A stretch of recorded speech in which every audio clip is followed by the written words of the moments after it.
उपमुख्यमंत्री अजित पवार आज यवतमाळ दौऱ्यावर असणार आहेत। जिल्हाधिकारी कार्यालयामध्ये ते विकास कामांचा आढावा घेतील। अजित पवारांच्या हस्ते आज अनेकांचा राष्ट्रवादीमध्ये प्रवेश सुद्धा होणार आहे। आगामी पालिका निवडणुकीच्या पार्श्वभूमीवर मोर्चे बांधणीला आता सुरुवात झाली आहे।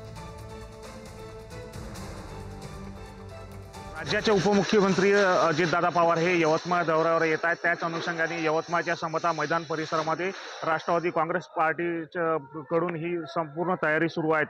यवतमाळमध्ये आगमन झाल्यानंतर 10:30 पत्रकारांशी ते संवाद साधणार आहेत। त्यानंतर जिल्हाधिकारी कार्यालयात विकास कामांचा आढावा घेतल्यानंतर दुपारी 12 वाजता पक्ष प्रवेश कार्यक्रमाला उपस्थित राहणार आहेत। काँग्रेसमधील दुसऱ्या फळीतील नेते प्रवीण देशमुख, अरुण राऊत यांचा पक्ष प्रवेश होत असल्याने स्थानिक स्वराज्य संस्थेच्या निवडणुकीत एक प्रकारे हा शक्ती प्रदर्शनच आहे। आगामी स्थानिक स्वराज्य संस्थेच्या निवडणुकीचा बिगुल लवकरच वाजण्याची शक्यता असल्याने राजकीय पक्षाकडून मोर्चे बांधणीला मोठा वेग आला आहे। जिल्हा परिषद, पंचायत समिती आणि नगरपालिका निवडणुकीच्या पार्श्वभूमीवर सर्वच पक्ष तयारीला लागले आहेत।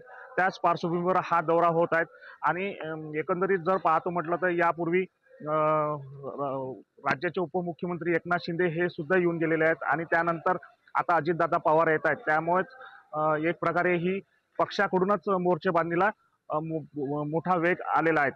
दीपक शास्त्री, पुढारी न्यूज, यवतमाळ।